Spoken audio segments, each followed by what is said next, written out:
Hello there! Welcome to the Saroy channel, wherever you are in the world, and so much love to each and every one of you. I do hope you're doing remarkably well. I'm doing great, thank you very much, and I'm so delighted you've joined me for a lovely story tonight that you're going to absolutely love. So before we get started, don't forget to subscribe to the channel, click the notification bell and the thumbs up, and let's get started with tonight's story. Dear Sarah, and all your lovely listeners. It was the school term in 1972, which seems like an awfully long time ago, does it not? Indeed, when I look back through the lens of time, it serves to remind me of how old I'm becoming, even though I don't feel it one little bit. Although when I stare back at my reflection and observe my receding hairline and the wrinkles that feather the corner of my eyes, I cannot delude myself a moment longer. Although denial can be a very comforting thing, can it not? But I have to accept the fact that I'm definitely becoming older. I was 15 years old, believe it or not, in 1972. A young, inquisitive teenager that was not terribly sure of myself. I was putting my feelers out in the world to discover who I was, as we all do at that age. There are, of course, vibrantly colourful snippets of my teenage years that I remember rather vividly, while other less memorable events that border on the mundane, the standard or the regular, that seem to have faded into obscurity, as if they'd been washed away by a fierce tidal wave, to be remembered no more. I guess that happens to all of us, as holding on to every memory, like what we ate for dinner over 10 years ago, would be completely overwhelming. Although I have heard that there are some rather unfortunate people out there that remember every last detail of their lives. I am very glad that that is not me, as there are some things I would definitely not like to remember, like the first time I had my heart broken, or when I was attacked by a billy goat, who for some reason decided he really did not like me. I do, however, remember an outlandish event that I have never been able to forget, as some of the absurd things that happen to you in your lives over the course of time have a funny way of sticking to you resolutely, like superglue, almost as if those memories have merged into the very fabric of your DNA and become a part of your natural makeup and identity. That's the way I look at it anyway. Over the years I have even challenged my own recall on this paradoxical matter and asked myself if this happened at all. But I assure you it did. But even now it seems so incredibly surreal. In 1972, I attended a highly regarded school with my brother Danny, whose real name was Daniel. My mother named him after Daniel in the lion's den, believing my brother was going to be a fearsome warrior one day that would easily defeat his foes, or Goliaths if you like. When I say that, I'm not meaning literally, in a modernized sense of the word, of course. My mother emphatically believed in the power of names. We were the Glover brothers, and 18 months apart in age.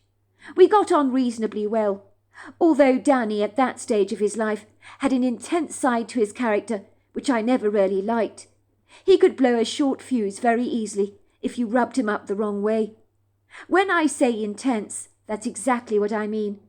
And it was my brother's intense reaction to things that plays a pivotal part in this rather unconventionally weird story of mine. For indeed it was this eccentric character trait of his that drew us into the woods that lunchtime all those years ago, on what I would describe as an unassuming spring morning, that changed our understanding of the world as we know it forever. Danny took things very seriously, and was easily affronted by the quirkiest things that would be like water off a duck's back to the vast majority of people like you or me, but never to my brother. Besides all that, he lacked a sense of humour, taking himself far too seriously all the time. He failed to see the funny side of things. Certainly if you teased him about anything, instead of laughing at himself, or even at you, or the situation, so to speak, he would feel undermined, and that was when you needed to watch yourself, as you could consequently find yourself playing in shark-infested water, as my brother could bite back really hard if he got heated enough about something. Ostensibly from an early age, I learnt not to provoke my brother. I didn't enjoy being caught up in the crossfire of his outrage, which I would avoid at all costs. I was easygoing and relaxed. I preferred settling for an easier life without any angst.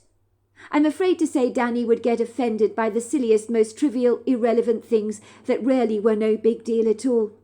On one occasion, for example, I clearly remember my mother bought me a fashionable shirt from a boutique in town. She failed to buy my brother one at the same time, as he was significantly bigger than I was, and they didn't have any larger sizes in stock at the time. Most people would be absolutely fine with that. You could bet one thing, that my brother did not take this news very kindly. Let's just say he read so much more into the scenario than was really there, personalizing everything, so it was always about him. "You like Eric better than me," he'd say to my mother. "I bet you they had my size at the boutique. All along, you just didn't want to buy me a shirt. Admit it. Eric's your favourite son. That's why you bought him a shirt and didn't buy me one." My mother would stare at my brother incredulously, with confounded eyes, as if she couldn't comprehend what the fuss was all about. "What are you talking about, love? I told you they didn't have your size in stock. They've sold out of the larger sizes. I can hardly buy you a shirt if they haven't got your size in stock, can I? I haven't got a magic lamp like Aladdin to rub in order to change the outcome miraculously. The very attentive shop assistant told me they'd be getting your size in due course, and she'll phone me when they come in. Then I will go and buy you your shirt. I'm not playing favourites, love. The idea is ridiculous. If you must know, I was rather upset that I couldn't get your size." My brother would go into a big sulk that would sometimes last for days. "I don't want a stupid shirt anyway," he would say, making it absolutely clear to my mother he was not remotely amused. He had been left out, and my brother hated that with a passion. He liked it when the attention was focused on himself, because being forgotten about or overlooked was unthinkable to him. When my mother did finally get him the shirt in his size, my brother trashed it and told her in no uncertain terms, "I don't want your stupid shirt. I told you that. Why did you go and buy it for me?" He was still brooding over the event an entire week later. We were very lucky, as the school we attended was literally across the road from where we lived, so we could get up later than most of the kids who would need to travel to school, although some walked. Others were lifted to school by their parents, while others took the school bus. We were what I considered to be extremely privileged by this. We could get to school at the drop of a hat, and if we forgot anything behind at home, we could easily sneak back out of the school and go and grab it. The local area where we lived had a countrified, idyllic atmosphere. There was no doubt we lived in an enviable part of the world, surrounded by woods, bursting with abundant indigenous wildlife, a plethora of rich fauna and a selection of intrepid hiking trails that you could easily explore in a multitude of different ways, whether it be on foot, mountain bike, quad bike, or even horseback. It wasn't uncommon to see people on horseback trotting past the school gates at the end of a school day. These days, the same area in West Virginia bears absolutely no resemblance to the way it looked when I was a boy. It is so much more built up these days, and the house where I grew up as a boy looks nothing like it did when I was young. The current owners did massive renovation projects on the building, transforming our house into something pretty nondescript and institutional looking. In fact, I think our beloved old house looks more like a public toilet block than anything else. I'm glad to say much of the woodland has thankfully been preserved, which I'm very grateful for, as I hate to see green areas becoming commercialized and built up. The school I attended was pretty mainstream, but there were always pupils that stood out like the queen bee among all the workers.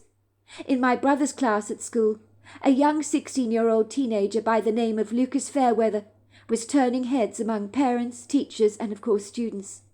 He was one of those enviable people that shone out like a bright star in the firmament, that you knew was going places, and when he ultimately left school one day, his name might end up in lights in whatever profession he pursued.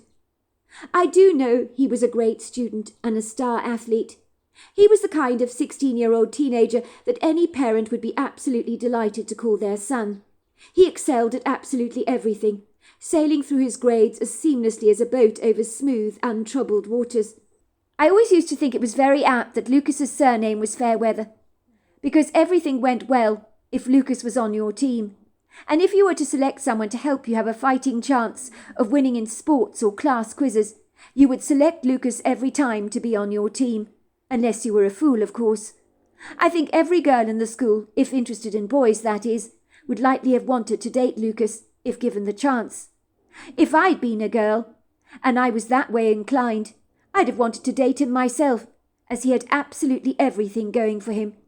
He was a natural athlete, was good-looking, intelligent, and charming. Beyond all that, he had a great sense of humour. And what's not to like about that? He was the whole package, the chocolate, the nougat, and the nuts. And what girl does not want to bite into that delicious sequence of flavours, from the crisp to the sweet, unless, of course, you have a nut allergy. When I was at school, I was a year lower than my 16-year-old brother Danny, who always made absolutely certain I never forgot that I was the young one in the family, who had a whole lot of learning to do. It was like from day one, he wanted to establish who was boss in our household, and who called all the shots. As far as he was concerned, he was the eldest, and I was never allowed to forget that for a single second. And believe me, I never did. I could sometimes feel quite intimidated and overawed by my older brother, who on the outside would appear to have it together, and seemed self-assured, confident, and a little cocky. But he did have his raging insecurities, that he hid rather well from people. But believe me, I knew all about them, for they stood out to me like a shark's fin in the ocean. As far as Lucas Fairweather was concerned, I physically witnessed many a pretty girl at school, going all silly and giggly over him, whenever he walked past them in the school corridors, carrying a large pile of books on his person, as he made his way to the various different classes. He seemed to cause a stir wherever he went, like a large stone being flung into a huge body of water, and causing a ripple effect. Many girls really fancied him. And the most peculiar thing about it all, that was so blindingly in your face, was that Lucas didn't appear to be aware of the interest he had sparked among all the girls, as if he was so focused on his sports and other school activities, he didn't notice what was going on around him, that was staring him in the face. I understand in my brother's class, Lucas Fairweather was also the class clown. Not only was he academic, not only was he sporty, but he was humorous as well. He never took himself too seriously, and he made his classmates, including the teacher, laugh, which is an enviable thing to be able to do. But I know his father was a very good stand-up comedian in his spare time, so I suspect Lucas was rather like his father on the humour front. I do know he was forever cracking jokes, and never been afraid to make fun of himself, which again is an admirable quality to have in one as young as he was. Needless to say, the dewy-eyed teachers loved Lucas Fairweather, and his glowing report cards were as bright as the brilliant sun on a good day. And I say that without any exaggeration. I think everyone instinctively knew that when this young man left school one day, he was going to be someone.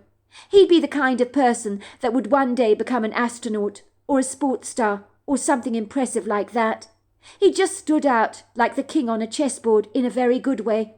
Not like the kid with the bottle glasses or the crooked teeth wearing an ugly set of braces, who stood out for different, more obvious reasons. Sometimes I got the distinct impression that Lucas would have been quite happy to be a simple pawn on the chessboard, like the vast majority of us, so that he could just fit in like a regular kid. But I don't think he really liked the light shining on him so conspicuously, or the incessant attention he always received. I'm not sure he actually liked that. I do think he might have been slightly bashful in that regard, and hid it rather well, in the same way as my brother Danny successfully hid his insecurities. I do think a lot of the boys at school were naturally envious of the sprightly 16-year-old, who'd probably happily have traded places with them in a heartbeat. Lucas was one of those annoyingly gifted people, who was good at everything, but to be fair, he was never remotely conceited about his own accomplishments, but remained humble and down to earth.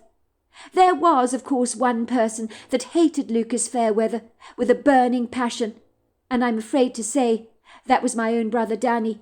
He was not adverse to pulling Lucas apart with his unkind, cruel words, like a nasty kid might take great pleasure in tearing the legs off a spider, but he always did this in the privacy of our own home. He incessantly ranted on and on, about his loathing for Lucas Fairweather. "I hate that dude," he told me one day, as we were crossing the road from school to walk back to the house. "He's so full of himself. Always knows the answers to all the questions. He went up in front of the class today to correct my algebra mistake. Can you believe that? It was so humiliating, especially with some of the girls watching me make a complete idiot of myself in front of absolutely everybody. I got the math all wrong. Lucas put his hand up in the class, told the teacher he knew where I'd gone wrong, and she told him to come up to the board and to correct my pitiful mistake."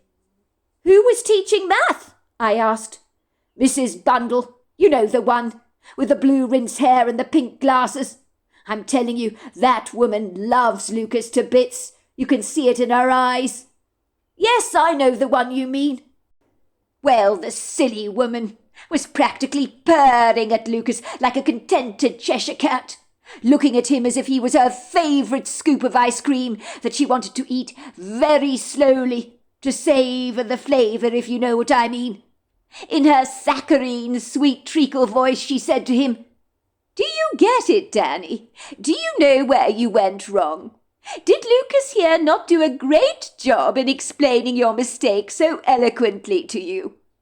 I wanted to go up to Lucas, who was smiling so brightly that he made the white walls in the classroom look off colour, and pull his ears so very hard. Everyone was looking at him as if he was some kind of a demigod, and me as if I was a clueless wreck who didn't know what day of the week it was, let alone how to figure out a damn algebra equation. "Don't take it too personally, bro, if you want my advice," I said to my brother, giving him an encouraging slap on the back. "I'm sure it wasn't as bad as all that. I've had my mistakes corrected hundreds of times. It's no big deal. Besides, Lucas Fairweather, well, he's good at everything, isn't he? You get people like that, who frustratingly know the answers to absolutely everything. It's like Mum says, in life there'll always be someone cleverer, funnier and more handsome than you.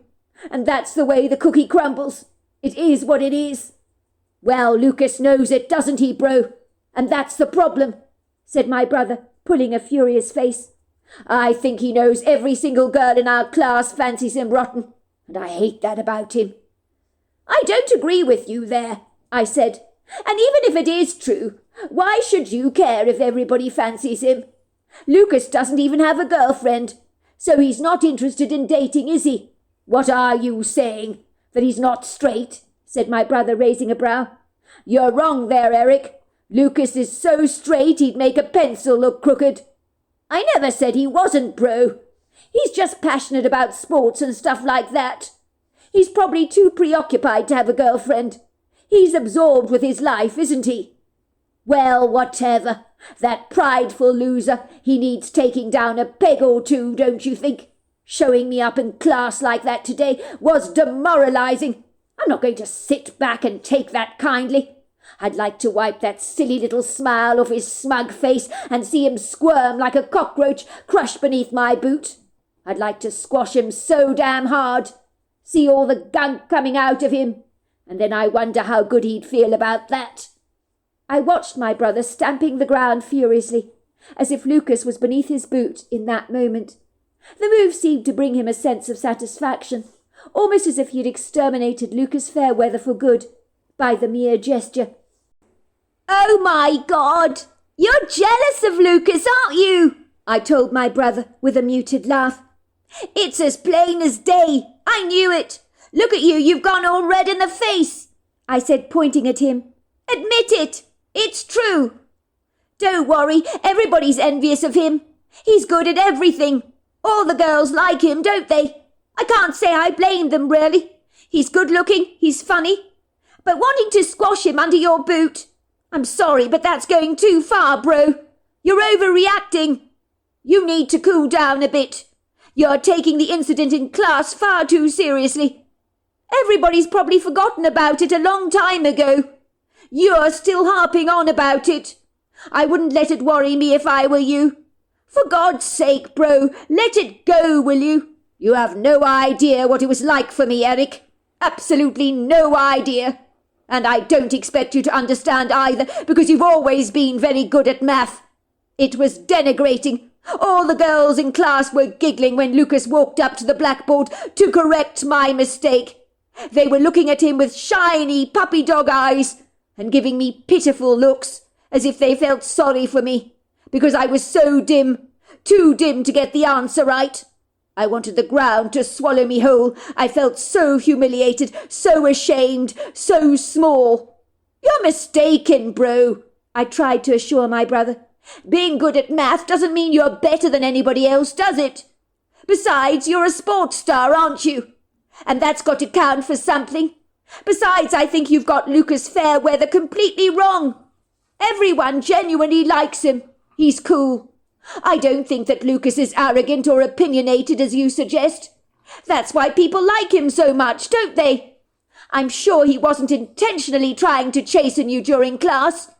He just politely corrected you. Big deal. Someone had to correct your mistake, didn't they?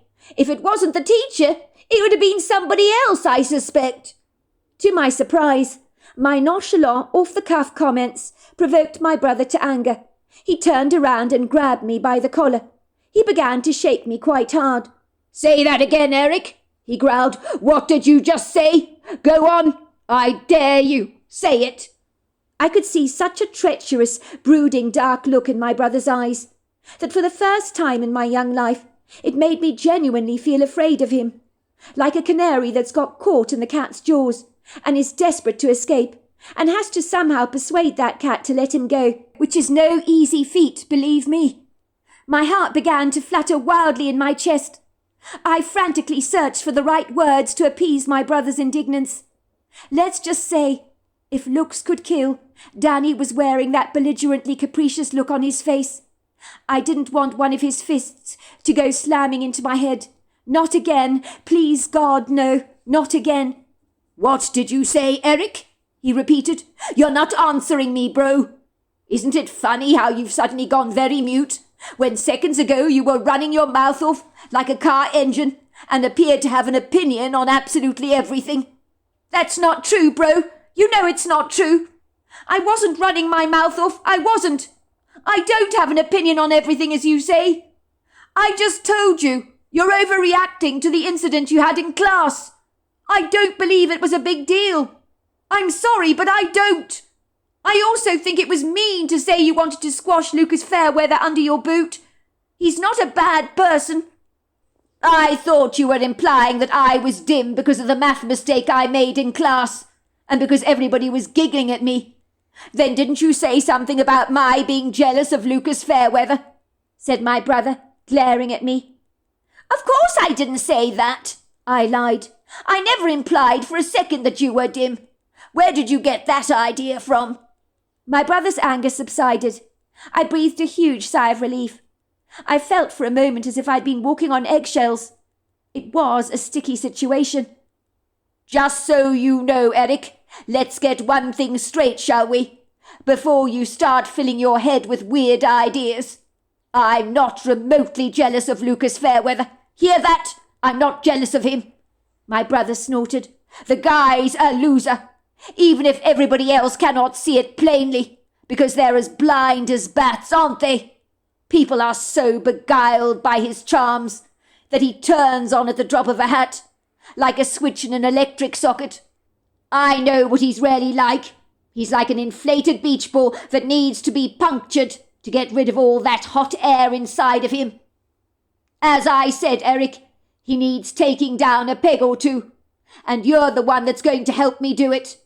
We're both going to make him realize how small, inconspicuous, insignificant, and pathetic he actually is. We're going to make him think twice about raising his hands up in the classroom to correct one of my math mistakes, so he can get off on undermining and patronizing me in front of the entire class like he did today." "What are you talking about?" I asked my brother in a quivering voice. I didn't like where this conversation was heading one bit. What did my brother mean by taking Lucas down a peg or two, or because he outsmarted him in math? I was not a bully, and had no intention of becoming one either. I was raised better than that, to respect all people. The last thing I wanted to do was to get dragged into one of my brother's muddy juvenile spats, especially over something as ridiculous as this. Big deal. The guy corrected his math mistake in front of the entire class. Who gives a toss about that anyway? Why all this overreaction on my brother's part? I couldn't understand any of it. My brother's jealousy over Lucas Fairweather was insane. "I mean what I say, bro," said my brother, turning around to face me, with formidable, fierce eyes that warned me not to push any of his buttons, or I might just be very, very sorry if I did. "You're going to help me, Eric. Put Lucas Fairweather firmly in his place. Do you get where I'm going with this?" I nodded sheepishly. I didn't have any other option. My brother continued, "If you don't do as I say, I'll wring your neck like that of a chicken that's about to be cooked in a crock pot for dinner." At this, my brother began to graphically act out the gesture of wringing a chicken's neck, and then discarding the bird in a crock pot. "Get my drift, bro," he said, looking at me with a smug satisfaction on his face, as he knew I would refuse him nothing. I had more sense than to do that, as I was often intimidated by my older brother, given his sheer size and strength. In my 15 years of life, which wasn't terribly long at the time, I had certainly learnt some discombobulating lessons with my brother that I didn't care to repeat. You know what they say, once burnt, twice shy. That was it for me all over. I had been beaten up by my brother once before, when he'd lost his temper with me on a walk back home from school, like the one we were enjoying on this fine, ever so slightly chilly afternoon in early spring. It was often for some uncanny reason, when crossing the road over to our house, when disputes between me and my brother would naturally arise, when we failed to agree on something that we were discussing together.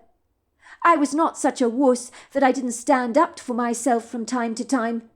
I'd like to say I wasn't completely under my brother's thumb, although I did sometimes feel like a puppet being pulled by his strings. I knew I needed to be guarded and to watch my every word with Danny, or I could end up like a frog placed in cold water, not knowing that as the temperature is slowly turned up in the saucepan, that I'm about to be boiled alive. That's the kind of scenario that happened with me rather frequently when dealing with my brother's irrational outbursts. I cannot exactly remember what the argument was about on that occasion, when my brother completely lost it with me, but I can guarantee you one thing, it was probably over something meaninglessly trivial. Anything could set my brother off. My carefree words had so obviously affronted him, so much so, bruising his fragile ego, and his only way was to react to it in a violent outburst. He had fortuitously lashed out at me with one of his formidable fists. My brother was big and strong. Even when he was born, he was bigger than most babies. Even the midwife was stunned by his sheer size. When my mother first laid eyes on him, she said, "Goodness gracious me, he's huge, isn't he? My guess is he's going to be a first-class footballer," she had said proudly. She may have been right about my brother being bigger and having a first-class kick on him, but what she failed to realise is he'd probably be kicking me, rather than a football as his preferable choice. Even at 16 years old, when a lot of boys are struggling to fill out, Danny possessed one of those enviably muscular builds, without having to try hard with lifting weights and stuff like that. He didn't have to work hard, but naturally looked ripped. Next to my brother, I was pretty puny and pathetic, rather like a string bean, and I hated that. My brother was naturally good at all sports, but not nearly as clever as Lucas Fairweather academically, and that pissed him off. I think he was always comparing himself to the guy, and was ferociously competitive, with a drive to be the best in absolutely everything. So his failures in math were driving him absolutely crazy. When I was 15, I had grown tall like my father, but I was rail thin, and would do everything in my power to put on weight. At one point I was drinking litres and litres of cow's milk to help me bulk up, but all I did was break out in loads of spots, and the weight gain absolutely eluded me, like a balloon on the wind, that you can never catch, no matter how hard you try. Boy, I would appreciate to go back to that metabolism now. My remembrance of that afternoon, when my brother lashed out at me, is somewhat bleary and rather vague, as you might expect. I do, however, recall seeing my brother's rather indignant face, growing as red as a field of poppies. This was a clear sign that I had enraged him in some way, or caused him undue embarrassment. I had clearly said something to make him hopping mad. I recall his fist pounding down on me so hard out of the blue. So I received this horrible, unprecedented thump on my head that dazed me, that for a second I was virtually seeing stars. I fell backwards onto the ground, into a sorry crumpled heap, rather like a pancake in a pan, under the saucer magnolia tree in our front yard, and everything went black. I ended up being rushed into the ER by ambulance, and waking up hours later in a hospital bed, wondering where on earth I actually was. I was suffering from a mild head concussion. It was my mother who found me lying comatose under the saucer magnolia tree in the front yard. She initially thought I was dead. She screamed out so loudly that some young schoolboys from over the road, who were waiting for a school bus, came running towards us. The ambulance was called at once, and my mother was told by one of the boys that I still had a pulse. She cried out with relief, saying, "Oh, goodness gracious, I thought I'd lost my baby. I thought I'd lost my baby." I had no memory of any of this, as the blow I'd sustained to the head from my brother Danny had rendered me temporarily unconscious. When I came around from my concussion, my parents asked me what the hell had happened to me. My father looked very affronted that I had been hurt so viciously. The quiet man threatened to kill the person that had harmed me. "Whoever he is, I'll come after him myself with my baseball bat and knock his lights out, I will. No one hurts my boy." I simply told my parents that I couldn't remember what had happened to me. That is always a good utilitarian answer to employ when you don't know what to say about a matter. I used it enough over the years to my advantage, and it always worked for me. My mother, like my father, had been very concerned that some deranged thug at school had hit me in the head. She wanted to avenge them, report them to the principal perhaps, but that was never going to happen, as I became very mute about the matter. She had no way of knowing, of course, the thug responsible for this random act of barbarity was living under her very own roof, and was her own son Danny. Had she known this, she'd have been absolutely mortified. In truth, I cannot believe, as a discerning, insightful mother as she was, who knew all too well how Danny could almost become sectionable over the slightest disagreement, had not easily guessed what was really going on. I was to learn later, as being a father myself now, that we can be incredibly biased when it comes to our own children, believing only the best of them. At the time it was more than my life was worth to grass on my brother Danny, unless I wanted something far worse to happen to me. And besides, I was not a snitch. I would never have snitched on my brother. That would not be a cool thing to do. Danny, of course, came up to my hospital bed, lowering his voice into a quiet warning, so that the parents couldn't overhear our conversation. "Don't tell the parents it was me that did this to you, bro. Understand?" I had nodded. He then patted me gently and said, "Sorry, bro. You just made me mad as a hatter, but I didn't mean to hurt you like this." I forgave him in an instant. I knew he meant it. To be fair, despite my brother's intense moments, when he completely lost focus on being reasonable, he was, by all accounts, a rather decent guy, but the kind of person who would do well taking an anger management course to help him deal with those moments of unbridled rage that would bubble up inside him like the molten lava of a volcano.